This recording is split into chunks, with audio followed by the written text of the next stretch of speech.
Hello. Happy Wednesday. It's been a minute since I made a video. I've been a little bit busy. I'm not gonna even say I've been busy, but just life.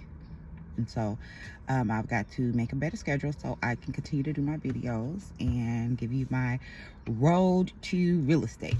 And so, update, where am I at in my road to real estate? Not afraid to say that I'm not gonna say I'm at a pause.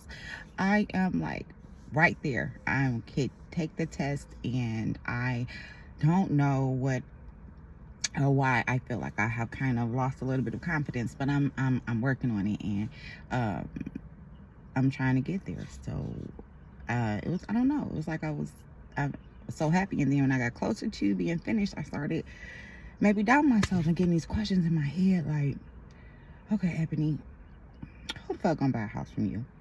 Who the fuck gonna let you sell their house? Who gonna trust you enough to do these things and let you just, help them find where they want to live, make their family, and have their forever home at? And you've never bought your own forever home, and you don't really know that experience, but I know what I want. And those type of thoughts were going through my head. They start going through my head, and they're still kind of there, and I'm trying to fight them. And so I think that kind of put me at a pause. And so I've just been kind of like thinking a lot. It was like in my head a lot. And over the weekend, a friend of mine had invited me to a little get together that she's starting to do with she'll invite a couple of women over, just like a women's group where we can talk and listen to each other and vent. And this is the second one I went to, and I met some extraordinary women. This time it was a different group of women. They were extraordinary women, great women, and great stories. But it brought me to an exercise that she had us do. And the exercise was to go outside and find a piece of nature. Anything that's natural, a piece of nature that came from just grow naturally or from the earth, and write about it. What were your thoughts about it? And so I went outside, and I found, the first thing I saw was a tree. Another tree, it was like these pink, pretty flowers on this tree. I don't know what type of flowers they are, I'm not gonna lie, but they were really pretty pink flowers. And the one that I drew myself to was this one that was like almost in bloom, but not all the way in bloom. And then next to it was one that had either died or it just wasn't pretty. And then it was one next to it that was just boom, it was just blooming. And so what I did is I wrote on my card about this flower. Like, I saw this flower, it was pretty, but it was growing, and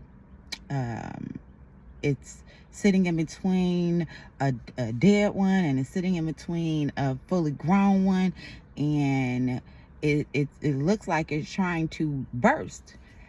And so then she said, well, now I want you to say everything that you just said, and I want you to put I am. So when I put I am in front of I am sitting in between a dead rose and a fully blown rose, I am trying to blossom, I am being pulled left to right, it just really made me resonate, because man, that's how I feel. Like, I feel like I'm still holding on to a lot of things that happened to me in the past, with family, with friends, with just life. And I don't know how to let that go.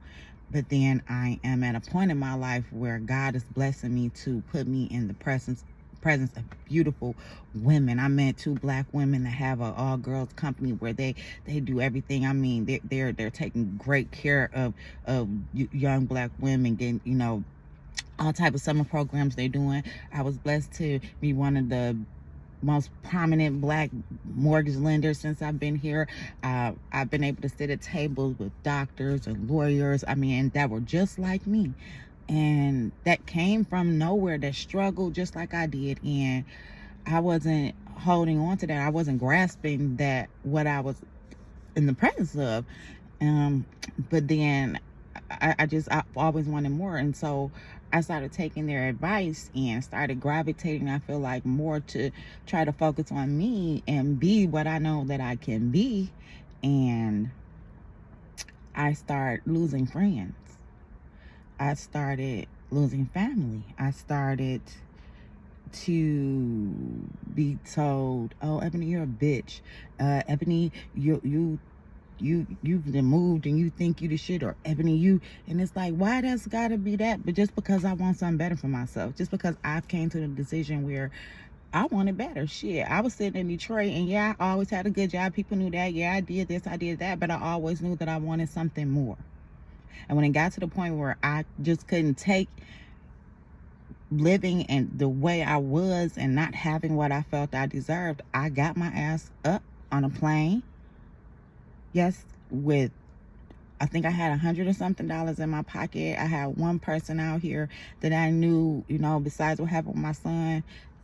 Those close to me know, those that don't, oh well. But I came out here and this one, and I had to put all my faith in this one person, a man, and he did not owe me shit. He had only met me one time personally, and we had just talked on the phone. And for a whole month, I came back to Detroit after I came with my son. And for that whole month, that man told me, "You don't gotta stay there. Come back. God got you. You gonna be all right. You gonna be all right." He bought me a ticket. I didn't even get on the plane the first time. The second time he bought me the ticket, I got up in the morning. Yes, my son was asleep. Everybody was asleep in the house. I got in an Uber. No, yeah, I got in an Uber. I went to my sister's house first, and I sat there with her, and I cried, and I cried, and I cried. And she told me that I don't owe nobody shit. And if I had wanted to step out on faith to do that, so I got on the plane and I came. When I got off that plane, that man drove me to a house, gave me a key to a house, fully furnished. There, here you can live here until you find you a place.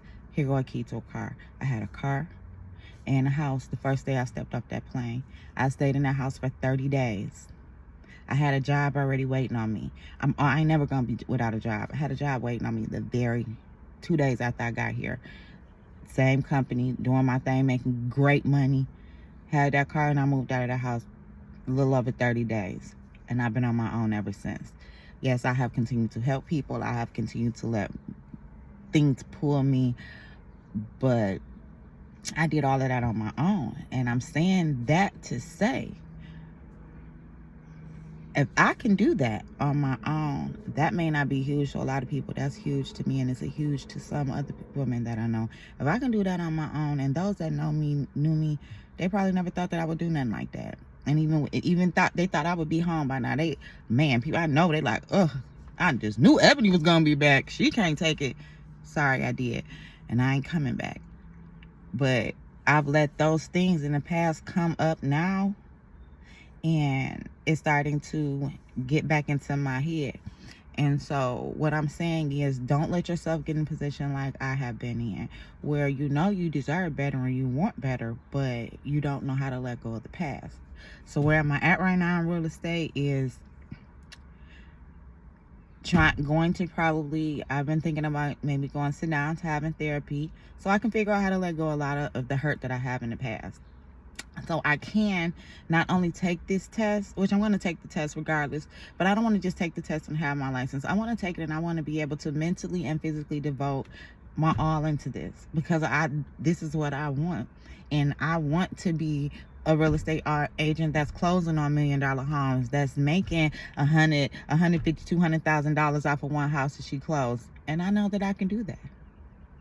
So all I ask is that if anybody that I know, or even if I don't know you, if you're feeling down and you're feeling like you don't know which way to go, you know you got a bright future ahead of you, and you feel like you don't need to talk to nobody, or you can't talk to nobody, find somebody to talk to, even if it's to yourself. Don't give up on your dreams. I'm not.